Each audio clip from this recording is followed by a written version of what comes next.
মৌলানা মুহাম্মদ ওগো জান তুমি বলে দাও ওগো জান তুমি বলে দাও আমার নবীজি কোথায় কোথায় কোথায় গেলে পাবো নবীকে পাক নবীর রওজায় ওগো জান তুমি বলে দাও দেনা মাওলানা মুহাম্মদ ওখানে গিয়ে তো কাজ আছে শুধু 5 ওয়াক্ত নামাজ পড়া হবে আগে এইরকম একটা কিন্তু তা নয় হজ করতে গেলে হজ করতে ওখানে যাওয়ার পরে ওখানে যে কাজ আছে আপনারা যদি এখানে বসে শোনেন তাহলে বুঝতে পারবেন কত কষ্ট কাজ আছে শুধু তাই নয় এমন কষ্টের কাজ আছে আমি জানি অনেক হাজি ভাইয়েরা মায়েরা আছেন সেই কষ্টের কাজটা জীবনে করেন সেই কষ্টের কাজটা ওখানে করতে হবে তবে আপনার হজ হবে হজ সম্পর্কে বলতে গেলে অনেক কথা হজ এমন একটা জিনিস হজের তাড়াতাড়ি হজের জন্য নিয়ত করেন বড় বড় বিল্ডিং করছেন 3 তলা 4 তলা এক একজন তো দেখলাম অনেক অনেক রুমও করেছেন বাড়িতে লোক নাই হচ্ছে 3 তলা 4 তলা করে ফেললেন আর হজের বেলায় বলছেন এত টাকা কোথায় পাবো এক একটা বাড়ি তৈরি করেছেন আমার মনে হয় কোটি কোটি টাকা খরচা করে করবেন হজের জন্য তখন কোনো টাকাই নিচ্ছে না আপনার কাছ থেকে তার 2 মাস পরে আপনার কাছ থেকে 1-1.5 লাখ টাকা নেবে আবার 2 মাস পরে আবার 1 লাখ টাকা নেবে এইভাবে 3টে কিস্তিতে পুরো টাকাটা নিচ্ছে এত সহজ সুযোগ আপনি কোথায় পাবেন না কোনো কাজে পাবেন শুধুমাত্র হজের জন্য সরকারিভাবে যে ব্যবস্থা করা আছে এটা আপনারা নেন এবং ইনশাআল্লাহ অনুরোধ করি ভাইদের কাছে মায়েদের কাছে যারা রয়েছেন আপনারা একটু তাগিদ দেন আপনাদের স্বামীদের আপনাদের যারা রয়েছেন মুরব্বীরা তাদেরকে একটু তাগিদ দেন যে তুমি হজটা করে নাও তোমার হজের অবকাশ হয়ে গেছে মায়েরা যদি বলেন কাজটা তাড়াতাড়ি হবে ভালো হবে অতএব অনুরোধ যাই হোক আজকের অনুষ্ঠান আমরা যেটা আজকের যে অনুষ্ঠানটা আপনারা জানেন চেষ্টা করেন যাতে ঋণগুলো শোধ করে দেওয়া তবে যারা কাজ কারবারি মানুষ আছেন যাদের লেনদেন চলছে লেনদেন একটা সুযোগ আপনার ছেলে থাকে কাজ কারবার করছেন টাকা লেনদেন হচ্ছে একেবারে পুরোপুরি শেষ করে দিয়ে যেতে পারবেন না সম্ভব নয় কাজ কারবার চলতেই থাকে তাহলে আপনি কম করে আপনার ছেলেকে তার সঙ্গে একটু যোগাযোগ করিয়ে দেন এই জন্য যে আমি যদি আল্লাহ আমাকে না ফেরায় তাহলে যে হিসাব আছে আমার ছেলে হিসাবটা দেখে নেবে হিসাবটা আপনার ছেলের সঙ্গে বুঝে নেবে আর বাকি যদি কোনো দেনা থাকে আপনার দেনাগুলো শোধ করে দিয়ে 1 নম্বর কাজ এখন থেকে 2 নম্বর কাজ যদি মনোমালিন্য থাকে কারোর সঙ্গে আশেপাশের লোক আত্মীয় স্বজন হজপাকে যাবেন নিয়ত করেছেন ওর সঙ্গে গিয়ে একটু ছোট হয়ে গিয়ে একটু মীমাংসা করেন 3 নম্বরে আমানতের মাল টাকা পয়সা যদি জমা থাকে আপনাদের কাছে কোনো মসজিদ মাদ্রাসার টাকা কোনো সংগঠনের টাকা কোনো ক্লাবের টাকা থাকে এগুলো এখন থেকে সব বুঝিয়ে দেন হিসাবটা বুঝিয়ে দেন একেবারে ফ্রি হয়ে যাবে দোয়া ছিল 4 নম্বর কাজ হয়ে গেল এইসব কাজগুলো আনছেন দেখতে দেখতে আমাদের এটা আমাদের 8 নম্বর ট্রেনিং 8 নম্বর ট্রেনিং হয়তো অনেকে প্রথম দিকে আসতে পারেননি এখন এসছেন উমরা করতে গেলে কি কি করতে হবে এটা আপনাকে জানতে হবে এটা আপনার জানা প্রয়োজন জরুরি এই উমরা করতে গেলে দেখেন কি কি করতে হবে আজকেও সঙ্গে নেন জেনে নেন বাকি এরপরে যদি আপনি ডাকবো একবার আপনার ওয়াজিব কটা থেকে নেন ওয়াজিব হলো 3টি এই তিনটে ওয়াজিব কি কি আছে একটু দেখেন। তওয়াফ করার পরে 2 রাকাত ওয়াজিবুত তওয়াফের নামাজ পড়তে হয়, এটা হলো ওয়াজিব, পড়তেই হবে। 2 নম্বরে সাফা মারওয়া সাই করতে হয়, সাফা থেকে মারওয়া, মারওয়া থেকে সাফা, এইভাবে 7 বার ঘোরাকে বলে সাই করা, এটা আপনাদের জন্য ওয়াজিব, করতেই হবে, করতেই হবে।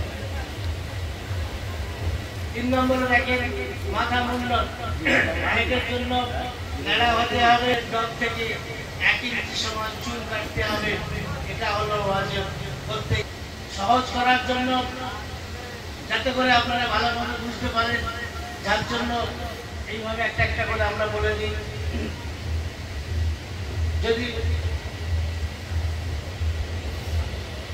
এই নাম্বারটা বলতে কাবা শরীফ এসে করবেন আপনার উমরা। আসেন এবার একটুখানি দেখে নিই। 2 রাকাত ওয়াজিবুত তওয়াফের নামাজ পড়তে হবে, তাই তো। 8 নম্বরে, 9 নম্বরে বলেন জমজম পানি পান করতে হবে। 10 নম্বরে ওতে কিন্তু আপনি কি করবেন, সব জিনিস মক্কা শরীফের ভাষায় গিয়ে আমাদের মনে যে সন্দেহটা জাগবে, এই কাপড়টা মনে হয় নাপাক হয়ে গেছে, আমরা ওই কাপড়টা খুলে করে নেবো।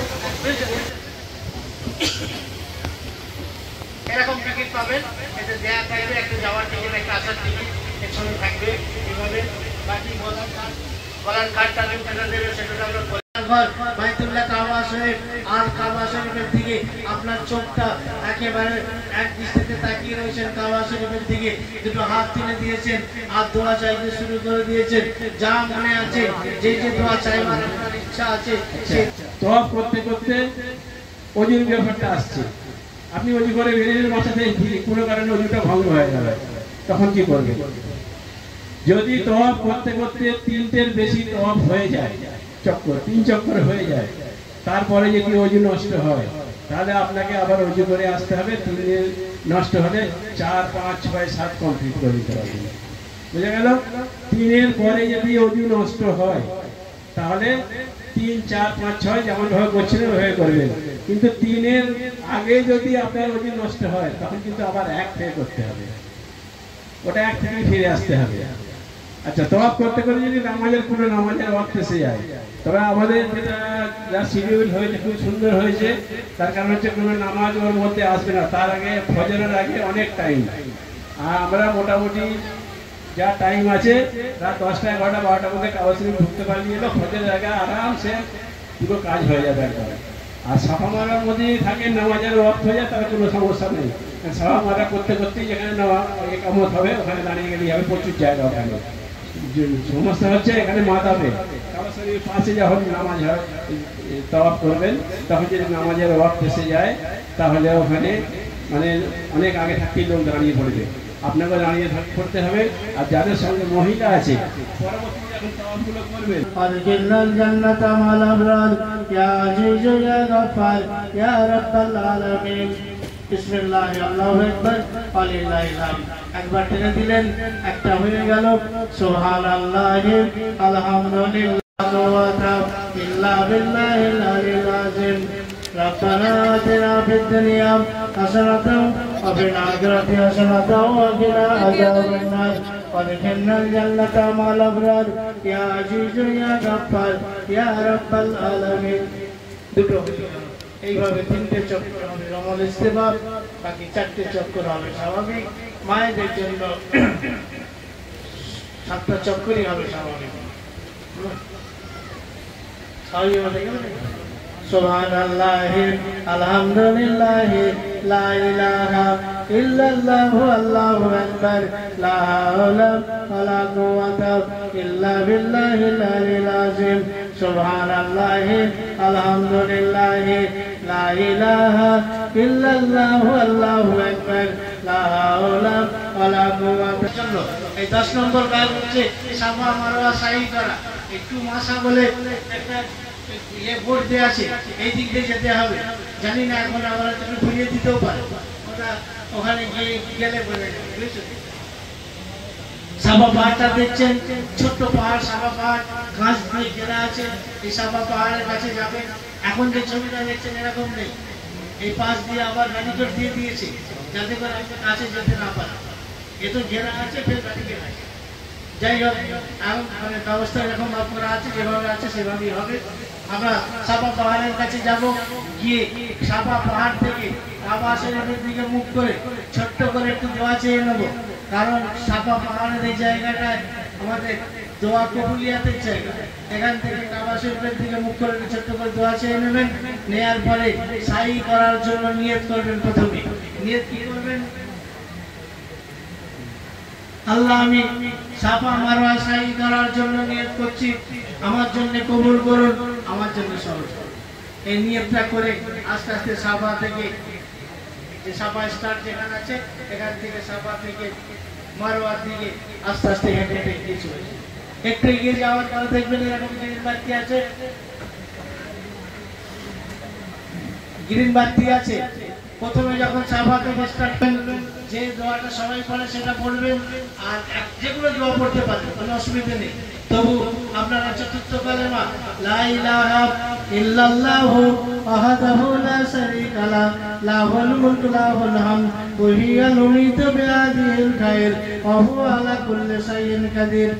এটা পড়তে পড়তে এগিয়ে যাবেন। আর যেখানে গ্রিন বাতি দেখলেন, এই গ্রিন বাতির কাছে গিয়ে ভাইদের জন্য একটু দৌড়াতে হবে, মায়েরা স্বাভাবিকভাবে যাবে। এই গ্রিন বাতির কাছে গিয়ে দোয়াটা একটু বদল করতে হবে। সেটা হলো রব্বি গফির আরহাম ইন্নাকা আনতাল আজ্জু ওয়াল আকরাম, রব্বি গফির আরহাম ইন্নাকা আনতাল আজ্জু ওয়াল আকরাম। এই দোয়াটা পড়তে হবে গ্রিন বাতির কাছে। গ্রিন বাতি শেষ হয়ে যাবে, দেখছেন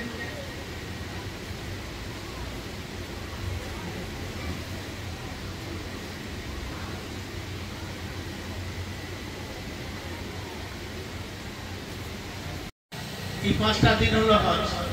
হজের কাজটা আপনাদের ভালো করে খেয়াল রাখতে হবে, কি কি করতে হবে, কখন কি করতে হবে, এগুলো আপনাদের জানতে হবে। কারণ আলুদম বার কর।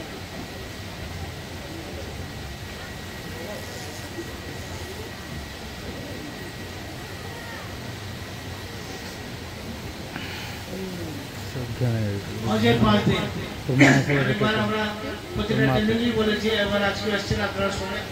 কারণ আর বেশি সময় নেই আমাদের, সময় আস্তে আস্তে আপনাদের সময়ও শেষ হয়ে আসছে। হজের 5 দিন কি কাজ করি? যদিও হজের 5 দিন যে কাজ হয় সব একসঙ্গে গ্রুপভাবে কাজ হয়, তাই তো? এই গ্রুপভাবে কাজ হয় বলে হজের 5 দিনের কাজটা মোটামুটি জানা হয়ে যায় কিভাবে কি করতে হবে না। এছাড়াও আপনারা দেখে লাইন দিতে হতে পারে, এর জন্য বাথরুম করতে গেলে একটু আগে আগে গিয়ে মিলাদ তাবুতে একটু আগে গিয়ে বাথরুমটা সেরে চলে আসে।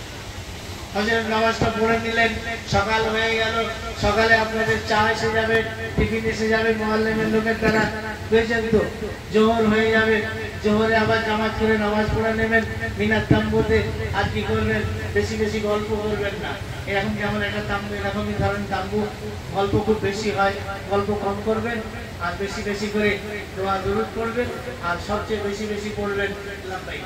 বসে বসে লাব্বাইক পড়বেন, আর মাঝে মাঝে এই তাম্বুর ভিতর থেকে দুটো হাত তুলে দিয়ে আল্লাহর পাকের দরবারে দোয়া চাইবেন।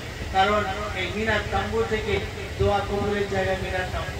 এখান থেকে রাসূল আমার দোয়া চেয়েছিলেন, আমার আল্লাহ কবুল করেছিলেন, আপনিও দোয়া চাইবেন মাঝে মাঝে। জোহরের সময় হবে, জোহরের নামাজ হয়ে যাবে, মুআল্লিমের লোক খাবার দেবে, সময় হবে, আসরের নামাজ পড়ে নেবেন, মাগরিবের সময় হবে, মাগরিবের নামাজটা পড়ে নেবেন, ইশার সময় হবে, ইশার নামাজও পড়ে নেবেন। রাত 12টা-1টার পর থেকে দেখবেন মাস আসতে শুরু করেছে। নিয়ম হচ্ছে মিনাত তাম্বুতে পরের দিনে ফজরের নামাজ পড়ে তারপরে মাছ ধরা। কিন্তু এখন এত বেশি ভিড়, এত বাসের চাপ, এত রাস্তা ভিড়, যার জন্য আপনারা রাত 12টা বা 1টার সময়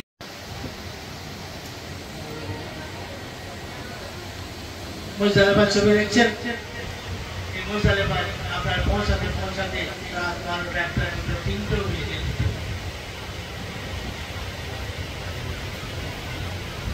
এই যে নিশানাগুলো দেখছেন, আপনি বোর্ড দেওয়া আছে, একটু আগে আমি দেখাচ্ছিলাম বোর্ডের ছবিটা। এই বোর্ডগুলো দেওয়ার মানে দেখা যায় একবার কেন দেওয়া আছে। এই যে বোর্ডটা দেখছেন, মুজদালিফা স্টার্ট দেওয়া, আছে, মিনাতে আছে, আরাফায় আছে, তিনটে জায়গায় দেখবেন এরকম ভর্তি আছে, অনেক ভর্তি আছে। কারণ কারণ হলো 9 তারিখ আপনাকে থাকতে হবে কোথায়? আরাফায়। 8 তারিখে কোথায় থাকবেন? মিনা। আপনি কি জানেন এটা মিনা নাম আরাফা না মুজদালিফা? কোনটা জায়গাটা আপনি চিনবেন কি করে? হাজী ভাইয়া চিনবে কি করে? আপনাকে তো থাকতে বলা হয়েছে মিনায়, আপনি আজকে চলে গেছেন আরাফার ময়দানে দিকে, মিনার সামনে ছেড়ে মিনার এরিয়া ছেড়ে বাইরে বেরিয়ে গেছে, তাহলে আপনার কাজ হবে না। সেই জন্য বোর্ড দেওয়া আছে যেখান থেকে স্টার্ট, যেখান থেকে শেষ, এই জন্য দেয়া আছে আপনাকে ঠিক এরিয়ার মধ্যে থাকতে হবে। যে বাসে উঠবেন সেই বাসে যেন আপনার সঙ্গে আপনার ফ্যামিলি কমপ্লিট, বুঝেছেন? বাসে ওঠার সময় নিজে আগে উঠে পড়বেন, আগে আপনার স্ত্রীকে উঠিয়ে দেবেন। যদি দল ছুট হলো দুজন কম করে থাকে, একদম একা পড়ে যাবে। আর আবার ময়দানে চলে আসবেন, তার 12টা একটা বেজে যাবে। একটা থেকে আপনি কি করবেন? একটা চাদর বের করবেন, চাদর রাখবেন, আপনার চাদর একটা ব্যাগ এসার নামাজ পড়ে নিলেন, আপনার কাজ একটু মিটলো। আরো কাজ একটা বাকি আছে, যেমন প্রথম তো কথা হচ্ছে কিনতে লাগবে, খেতে হবে, কিছু খাওয়া দাওয়া করে নেবেন। ব্যাগ থেকে এখানে কিছু খাবার পাবেন না, মল নেবেন, লোক খাবার দেবে না, ব্যাগে থেকে শুনে আপনাদেরকে এক একজনকে 70টা করে পাথর কুড়াতে হবে। পাথরগুলো যদি এক এক জায়গায় ঢেলে লেখা আছে, ওখানে যাবেন, 70টা করে পাথর এক একজনের জন্য কুড়িয়ে দেবেন। এই 70টা পাথরের সাইজটা হবে ছোলার মতো, না একদম বড় হবে আর না একেবারে ছোট হবে, ছোলার মতো সাইজের দেখে দেখে 70টা পাথর কুড়িয়ে নিয়ে আপনি রেখে দেবেন। একটা প্লাস্টিকে হোক, একটা ব্যাগে হোক, একটা বোতলে হোক, যেখানে হোক আপনি নিয়ে দেবেন। পাশে নামাজ পড়ছে, সাথে গিয়ে নামাজটা পড়ে দেবেন। এই মুজদালিফার ময়দানে আপনার আরেকটা কাজ আছে, সেটা হলো ফজরের নামাজটা মিনা যে জামরাত আছে সেই জামরাতের কাছে আসতে হবে, হাঁটতে হবে। এখানে এসে প্রথম দিন 10 তারিখে আপনার অনেকগুলো কাজ, 10 তারিখ সকালে অনেকগুলো কাজ। 10 তারিখ দিন সকাল হয়ে গেল, 1 নম্বর কাজ হচ্ছে, প্রথম নম্বর কাজ একটা শয়তানকে পাথর মারতে হবে। এই শয়তানকে পাথর মারতে গেলে আপনাকে কম করে 5 থেকে 5 কিলোমিটার হাঁটতে হবে। যদি বাসে হয় আপনাকে 5 কিলোমিটার হেঁটে যেতে হবে। কারণ একটা মুজদালিফা থেকে তো আঙুলে তুলবেন বিসমিল্লাহ আল্লাহু আকবার, আবার একটা নেবেন বিসমিল্লাহ আল্লাহু আকবার, এইভাবে মায়েরা থাকবেন। মায়ের আপনারা আপনাদের 7টা পাথর নিয়ে মারবেন। অনেক আছে, আমরা দেখেছি, গতবারের কথাই বলছি, অনেকে আছেন, অনেক মহিলা আছেন, পাথর মারতে গেল না, স্বামীরা বললো আমরা কেন দেবো, তোমরা তাম্বুতে থাকো, আর এত কষ্ট করে যেতে হবে না। এই পাথর মারা হলো ওয়াজিব, পাথর মারা ওয়াজিব। যদি কোনো মানুষ অসুস্থ হয়ে পড়ে, শরীর খারাপ, অসুস্থ, হাঁটতে পারছে না, যেতে পারবে না, তার জন্য অন্য কেউ পাথর মেরে দিলে চলবে, কিন্তু সুস্থ অবস্থায় তাম্বুতে বসে থাকবেন, আর অন্য একজন গিয়ে ওয়াজিব কাজটা মেরে দেবে পাথর, এটা হবে না, চলবে না, বুঝেছেন তো? এই জন্য আপনারা অনেকে আছে আবার বলে দিল আপনি এক কাজ করেন, মিনার তাম্বুতে থাকতে হবে না, আপনি আজিজের মশায় চলে যান, আর আপনার তো তেমন কোনো কাজ নেই, 3 দিন পাথর মারা কাজ আছে, আমি 3 দিন পাথর মেরে দেবো, আমার কিছু টাকা দিয়ে যাবে, বুঝছেন তো? এও কিন্তু হবে না, এসব চলবে না, কাজ করতে হবে নিজেকে। যদি অসুস্থ হয়ে পড়েন আলাদা কথা, না হলে মায়ের আপনারা 3 দিনই যাবেন পাথর মারতে। যাই হোক, প্রথম দিনে আপনি বড় সাহেবের প্রথমে যাবেন, যেভাবে সিস্টেম করা আছে, প্রথম যে যাবেন সামনেই পাবেন ছোট শয়তান, পাথর মারবেন না, দেখবেন সবাই পাশ দিয়ে চলে যাচ্ছে, আপনিও পাশ দিয়ে চলে যাবেন। একটু আগে হয়তো কষ্ট হবে, কিন্তু পাথর মেরে কি আনন্দ সেটা করে এসে বলবেন না আমাকে। শয়তানকে পাথর মারার পরে কি মানসিক কি সুখ সেটা এসে বুঝতে পারবেন। পাথর মেরে এসে কষ্ট হয় ওটাই, খুব সুন্দর একটা পরিবেশ আছে, শয়তানকে পাথর মারার পরে মনের একটা উৎফুল্ল হয়ে যায়। একটু এগিয়ে যাবেন, মেজ শয়তান, পাথর মারবেন না, পাশ দিয়ে চলে যাবেন। আর একটু আগে যাবেন, বড় শয়তান, ওখানে কিন্তু এইভাবে বললাম, বাম হাতে থাকবে পাথর, একটা করে নেবেন বিসমিল্লাহ আল্লাহু আকবার, আবার নিলেন বিসমিল্লাহ আল্লাহু আকবার, এইভাবে 7টা পাথর মারবেন। 10 তারিখের সর্বপ্রথম কাজ বড় শয়তানকে পাথর মারা। 2 নম্বর কাজ দেখেন কিভাবে পাথর মারছে, দেখেন মায়েরা মারছে, দেখেন।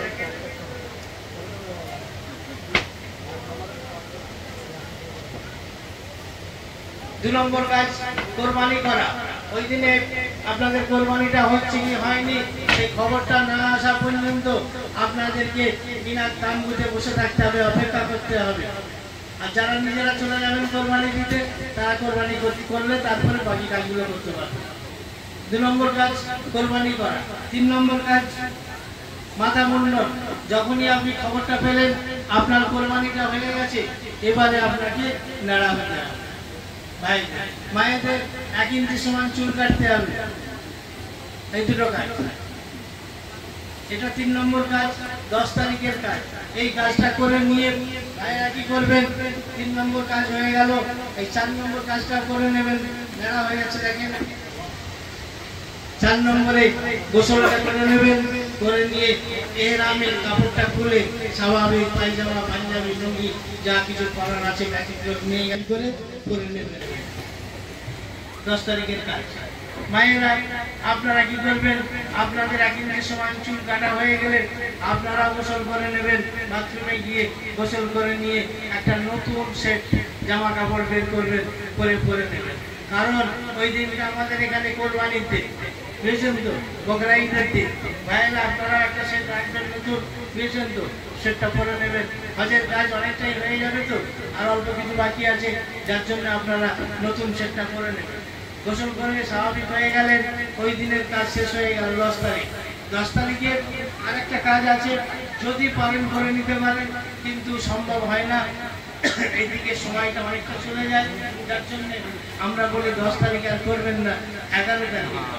11 তারিখের কাজটা রেখেন, মিনার তাম্বুতে আসেন, ফজরের সময় ফজরের নামাজটা পড়ে নিয়েছেন, টিফিনটা করে নিয়েছেন, নিয়ে আপনার সাথী সঙ্গীদেরকে সঙ্গে করে নিয়ে চলে যান 1 নম্বর কাজ, এই তওয়াফের জিয়ারতটা করার জন্য। ওখান থেকে একটু এগিয়ে যাবেন, গাড়ি পাবেন, কাছ থেকে পাবেন না, একটু এগিয়ে গিয়ে গাড়ি ধরবেন, ধরে চলে আসবেন জামরাত টোপকে আসতে হবে। জামরাত পর্যন্ত হেঁটে যেতে হবে, ওখান থেকে গাড়ি পাবেন, চলে যাবেন কাবা শরীফে। কাবা শরীফে গিয়ে 1 নম্বর কাজ তওয়াফের জিয়ারত করবেন। গাড়ি ভাড়া কোনো পয়সা লাগবে না, একদম জামরাত টোপকে সামনে দিকে এগিয়ে চলে যাবেন, দেখবেন লাইন দিয়ে বাস ছাড়ছে, লাইন দিয়ে উঠতে হবে, কোনো পয়সা লাগবে না, একদম কাবা শরীফে চলে যাবেন। ওখানে গিয়ে তওয়াফে জিয়ারতটা করে নেবেন। তওয়াফে জিয়ারত হলো হজের আরেকটা ফরজ কাজ, শেষ কাজ। ফরজ কাজের মধ্যে শেষ কাজ হচ্ছে তওয়াফে জিয়ারত। এটা 11 তারিখে করে নেবেন। 11 তারিখে যদি না পারেন, 12 তারিখ মাগরিব পর্যন্ত, 12 তারিখের মাগরিবের আগে আপনাকে তওয়াফে জিয়ারত করতেই হবে। অতএব 11 তারিখে করে নেন তওয়াফে জিয়ারত। যেভাবে তওয়াফ করেন ঠিক সেইভাবে তওয়াফ হবে, শুধু নিয়তটা হবে আল্লাহ আমি তওয়াফে জিয়ারতের নিয়ত করছি, আমার জন্য কবুল করুন, আমার জন্য সহজ করুন। এই বলে যেভাবে আপনারা 7টা চক্কর দেন সেইভাবে 7টা চক্কর দেবেন। আজকে কিন্তু তওয়াফে জিয়ারত যখন করতে যাবেন তখন আপনার কিন্তু পরনে থাকবে পায়জামা, পাঞ্জাবি বা লুঙ্গি, এহরাম থাকবে না। এহরাম না থাকলে নিচে নামতে দেয় না, মাথাতে।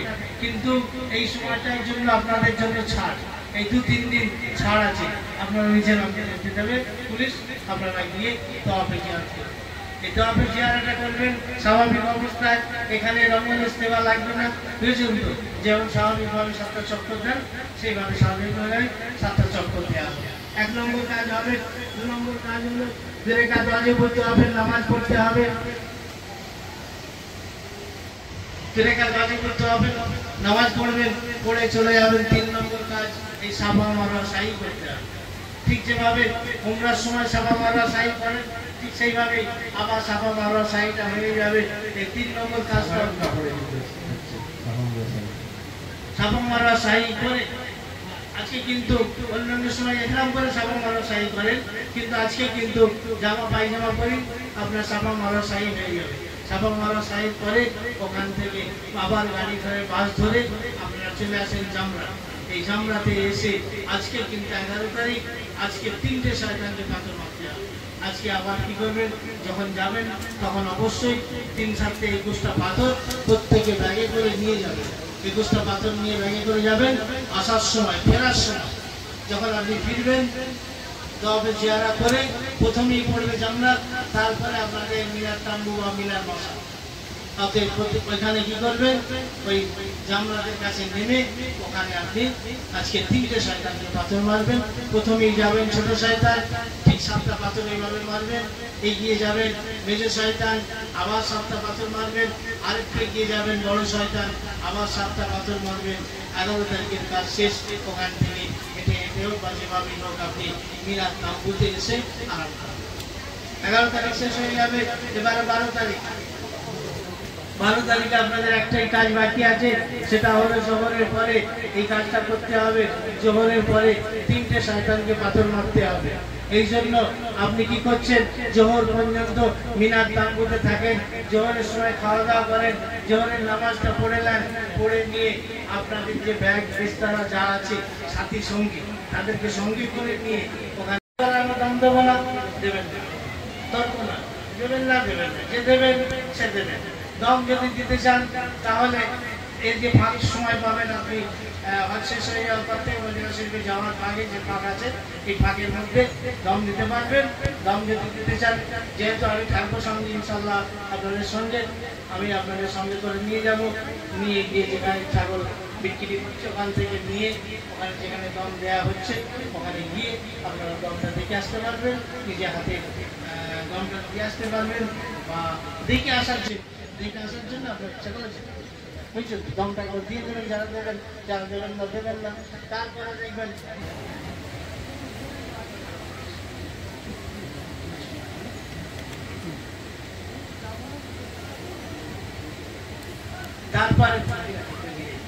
তারপর সময় এসে যাবে, মহল্লা মেম্বার জানিয়ে দেবে কবে যেতে হবে মদিনা শরীফ। তার একদিন আগে বা সেই সময়টি নেবে। আপনাদের লাগেজগুলো নিয়ে নেবে না, লাগেজ বড় লাগেজগুলো বলবে নামিয়ে নেবে, বুঝেছেন তো? বড় লাগেজগুলো নামিয়ে দেবেন, গাড়ি করে নিয়ে চলে যাবে মদিনা শরীফ, বুঝেছেন? আর ফেরার সময় একদিন আগে নিয়ে নেবে, সে তখন আপনাকে ওজন করবে, তখন আপনার ট্যাগ লাগাবে।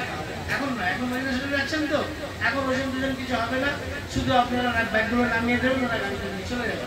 আপনার কাছে ছোট ব্যাগটা থাকবে। এবারে বাস আসবে, বাসে করে আমরা চলে যাবো মদিনা শরীফ, বুঝেছেন? মদিনা শরীফে মোটামুটি 8 দিন 9 দিন থাকা হয়, বলা যাবে না 40 সপ্তাহ নাও হতে পারে। এখানে কেনাকাটায় মক্কা শরীফে কেনাকাটায় বেশি পড়বেন না। মক্কা শরীফে তওয়াফ বা ইবাদতগুলো বেশি বেশি করবেন। মদিনায় কাজ কম এবং মদিনায় কেনাকাটাটা অনেক সহজ ব্যাপার। আর এখান থেকে বয়ে নিয়েও যেতে হবে না, সেই জন্য কেনাকাটার ব্যাপারটা মদিনার উপর ছেড়ে দেবে, মদিনায় গিয়ে করবেন বেশি হবে। এটা আমাদের সার্ভিসের, আপনি যেটা ভালো করবেন। কিন্তু আমরা বারবার যাই, এটা আমরা দেখেছি যে মদিনায় কেনাকাটা খুব সহজ, দামের দিক থেকেও ঠিকঠাক থাকে এবং জিনিসও থেকে 8 দিন থাকবেন, এই কাজগুলো হয়ে যাবে সবাই। মদিনা শরীফে কাজ কম, মদিনা শরীফে শুনলেন, মদিনা শরীফে কেনাকাটা করতে একটু টুকিটাকি করে কিনবেন। তবে সর্বপ্রথম কথা, লাগেজ কম কিনবেন। মদিনা শরীফ বলেন, যাই বলেন, খেজুরটা কিনবেন বেশি করে, লোককে দিতে হবে, খাবারের হিসাবে। পানিটা আপনি 5 লিটার এখানে পেয়ে যাবেন, দমদমে নামবেন 5 লিটারের ডাব্বা পেয়ে যাবেন। হ্যাঁ, আর বাকি কেনাকাটা যতটা কম করেন ততটাই ভালো, তবুও তো কেনাকাটা হবে। আর কেনাকাটার ব্যাপারে যারা স্বামী স্ত্রী আছেন, আপনাদের কাছে অনুরোধ করবো, ঝগড়া লেগে যাবেন না কেনাকাটার ব্যাপারে। কারণ এর আগে আমি যতবার গেছি আমি দেখেছি স্বামী স্ত্রীর কথাবার্তা বন্ধ হয়ে যায়। বুঝছেন তো কি ব্যাপার, কেনাকাটা নেই, স্ত্রীরা চাই বেশি কিনবো, স্বামী বলেন এত কেনা হবে না। বুঝছেন তো, এত নিয়ে যাবে কে, বয়ে নিয়ে যাবে কে, এত কোথায় কি দরকার, এই নিয়ে গন্ডগোল হয়। আর গন্ডগোল হয়ে যায় কি হয় জানেন তো, কথাবার্তা বন্ধ হয়ে যায়।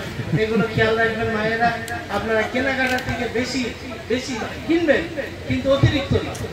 আমাদের একটা রেওয়াজ এসে গেছে, আমার ছেলের অমুকটা একটা দিতে হবে, তার একটা দিতে হবে, তার বোনের অমুকটা একটা দিতে হবে। চলো, মানে হজ করতে এসছি না, এখানে আমাদের একটা রেওয়াজ। লোক কি বলবে, হজ করতে এলাম আর মক্কা শরীফ থেকে একটা কিছু দিতে পারলাম না। কেন, আপনি কি মক্কা শরীফে গেছেন ওদের কেনাকাটা করার জন্য, ওদের ওই জুব্বা কিনে দেওয়ার জন্য? বলেন, আপনি তো গেছেন হজ করতে, কিনে দেবেন, এখান থেকে কিনে দেবেন, দেশ থেকে। বললেন না, দেশ থেকে কিনে দিতে হয়, মক্কা শরীফ থেকে কিনে দিতে হয়। এই জন্যে অনেক আছে ঝগড়া হয়, অশান্তি হয়। আপনারা ঝগড়া অশান্তি নিজেদের মধ্যে করবেন। এখান থেকে যাচ্ছে, চায়না থেকে যাচ্ছে, বাংলাদেশ থেকে যাচ্ছে, সব বাজে জিনিস, ওখানে তৈরি হচ্ছে কিছু, দাম বেশি হয় না, তবু সব আপনারা কিনে আনবেন, একটু কম করে কিনে আনবেন। আর ঝগড়া করবেন না, নিজেদের মধ্যে ঝগড়া করবেন না। ঝগড়া মানে এক একটা এমন অশান্তি হয় যে কি হচ্ছে,